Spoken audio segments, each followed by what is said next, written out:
getting this promotion, obviously you've been with Steve for a really long time. What has he meant to your career, and what has your journey together over the years kind of taught you about coaching?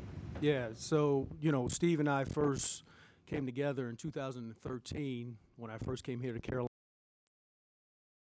and I was a linebacker coach, and we hit it off right away. We philosophically, we're in the same ballpark. How we coach the players, the attention to detail, how we prepare, all of those things. From a staffing standpoint, we just hit it off. Developed a great relationship. Obviously in the building and outside the building, and then when he had the opportunity to go to Arizona, he kind of invited me to go with him, and I took advantage of the opportunity. Then we went to Cleveland, and round and round, and here we are, back in Carolina. So it's been a good journey. I think it's been maybe the last 8 out of 10 years or something like that. So we've become pretty close. You mentioned Arizona. You were one of the few staff members he got to ring on that year. How would you describe his opportunity he got there? Yeah, I thought it was a tremendous opportunity for him to be a head coach in the National Football League. There's only 32 of them, David, so you have to take advantage of that. And we went out there and tried to do the best that we could. It was a fair opportunity to win one year. I'm not really going to address whether it was fair or not. I'm focused on where we're at today and the opportunities that we have right now. Now, as someone who's known him for a long time, is there a difference between Arizona Steve and Carolina version 2 Steve? I wouldn't necessarily say there's a difference. I think, each and every year that you're in this business, you learn and you grow, and you continue to evolve as a person, as a coach. So I think as much as anything, Steve's probably learned some things from his experience out in AZ, and grown from that, and continued to be a better coach. How does this defense look different with you at defensive coordinator, if it does at all?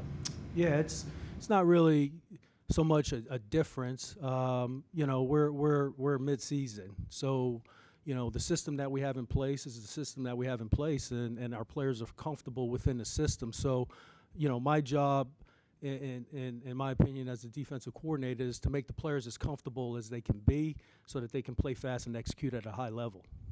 Having that running game coordinator experience, how different is your, outside of play calling, from like a structure standpoint, how different is your week now that you're the defensive coordinator? Yeah, not much different. I was involved in all facets of the game plan prior to this, so I don't really view it any differently. It's just a little more work in terms of just overall game planning and really putting thoughts into, situational football and different things like that, just making sure that I've covered everything. Will you be in the booth or will you be on the sideline? I'll be on the sideline. Talking about Arizona, I've heard from players there that Steve was really good about building relationships with practice squad, starters, everybody in the building. Why is that so important for a winning organization? Yeah, it's important, number one, because you develop trust. And when you develop a relationship with the players and you can be honest and upfront, and they know that it's coming from a good place, they understand that when times get tough or when you're really getting on them about stuff, they don't take it as personal, and they know that, like I said, it's coming from the right spot, and the players tend to respond to that and know that you have their best interests at heart, and really we're all in this together. How have the last few days been for you with the changes that have gone on in the building? Yeah, we've been busy. We've been busy, and we got a lot of work ahead of us. In terms of preparation and all of those things. And but the staff has been good, and everybody's been working hard. How difficult, Al, will it be to put your own stamp on this defense, given that Phil's run it for 2.5 years, and it's the fact that you have 12 games give you an opportunity to maybe do that, more of that than you would have if this had happened with a month left? Yeah, Joe, like I said, the system's in place. And the things that we do, we're going to continue to do for the most part. So we're going to continue to evolve each and every week based on the opponent that we play. it's not so much, what Coach Snow did or what I'm doing. It's just, where we're at today, what our players need, and what we need to, have an opportunity to play well on Sunday. Believes a lot in being aggressive and playing fast, as he's mentioned. I think in 2017, the blitz picked up like 17%. Is that something that you can add to this? It's more than y'all been doing, or? It really, David, depends on the opponent that we're playing, and how we have to try to attack the opponent. That's all relative to who we're playing that particular week. It's not necessarily we're going to go and be ultra aggressive and blitz and do these types of things. It's what we need to do to win this game. I know everybody these days has almost a short attention span. So with that said, and dealing with players, how much value is there in being a fresh voice and in sort of reinvigorating maybe some dullness that had taken place? Mm-hmm. Yeah, there's a challenge no matter what every day, with the players in terms of just keeping their attention span and again, just trying to be creative so that they understand, what we're trying to get accomplished. You try to do some different things within the meeting in terms of giving them breaks or different types of presentations just to stimulate them and having a different voice in the room. I don't know. You'd have to ask the players in particular, if that has an effect on them. Follow up on that question. What's your style as a coach? I mean, are you the type that will do crazy symbolism, or are you just a hard-nosed guy? We got to get to work kind of thing. No, I'm probably somewhere in between. I try to read the room and give the players what they need. If it's just a matter of I've kind of prided myself over the years as being able to relate to players. Being able to talk to them, more importantly, being able to develop a relationship with them. That's the biggest thing for me. And when I've done that, the players have typically been able to respond. And one last follow-up. You said you give players what they need. What's the sense of what they need now? They just, from a standpoint of leadership, me and our staff really trying to put them in position to play fast and execute. That's what they need. Now, if JC can't play, who will be your other corner? We have several guys that we're kind of rotating through. We're hopeful that JC's available, so we'll have to see, who would man that third spot. CJ, the guy that struggled last week, how do you build him up, and how confident are you in him? Yeah, CJ's fine.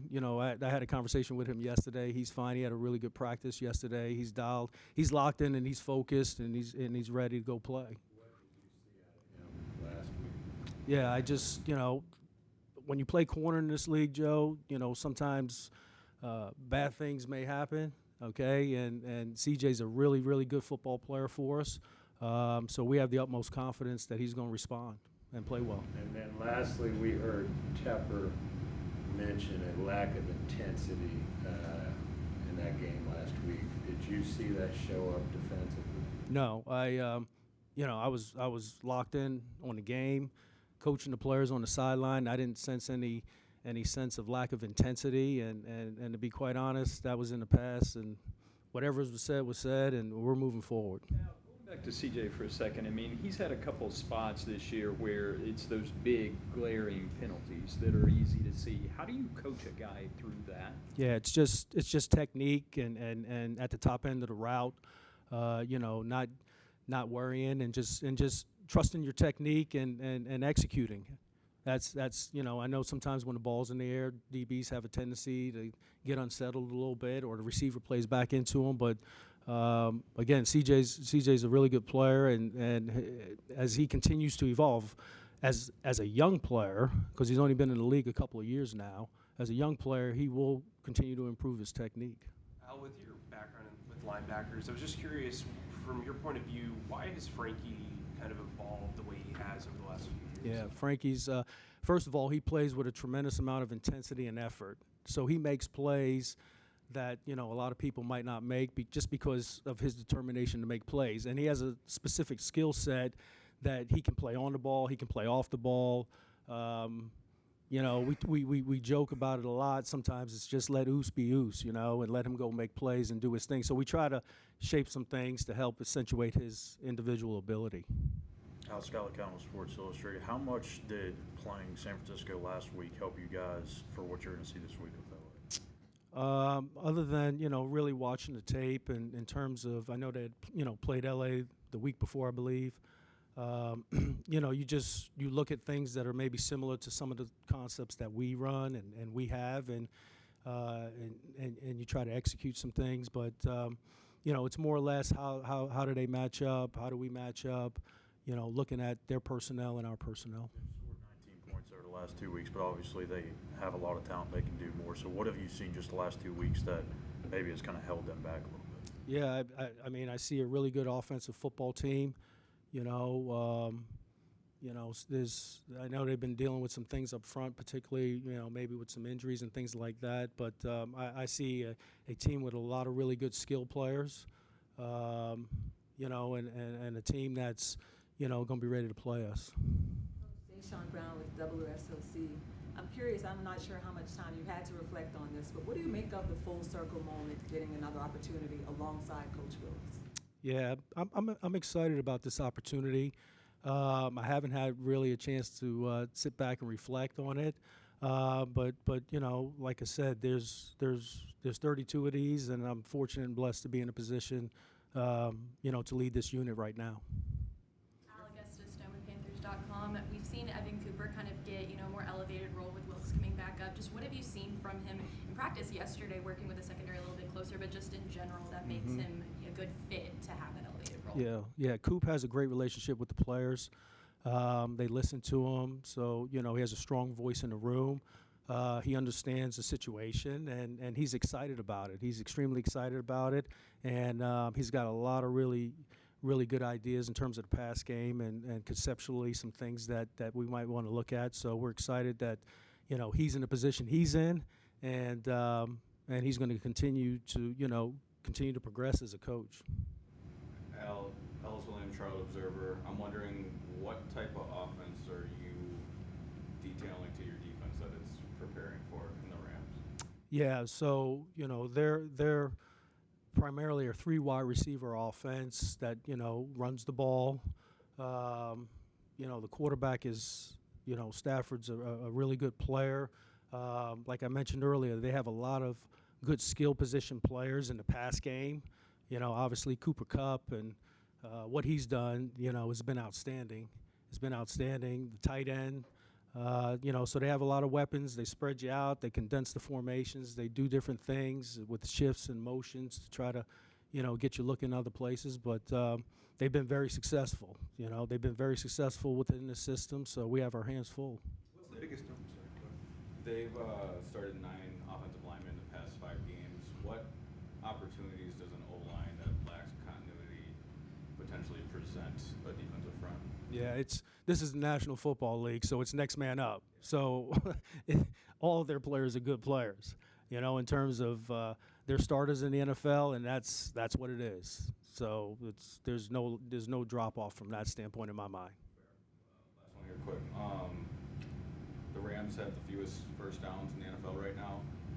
When you hear that, does a defense get psyched up for the opportunity to play behind the chains, get them to 3rd and long, or is there a fear of a regression towards them being there that they'll potentially figure it out against you guys? Yeah, like I said, in the NFL, every week is different, okay? And, you know, we have to prepare just like we prepare for every opponent.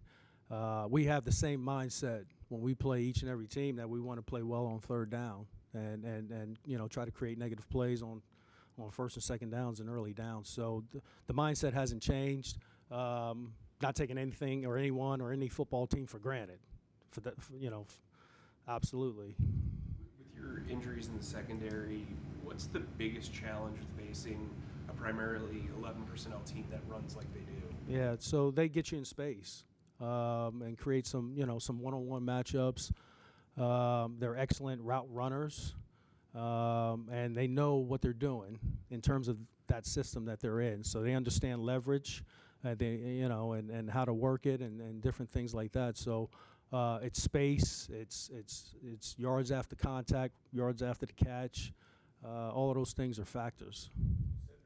Challenge on Cup when to stop him, because it seems like everybody knows he's getting the ball and he still gets it. Yeah, he's a dynamic route runner, savvy, vet, excellent hands. He has all the tools, and he has a great rapport with the quarterback.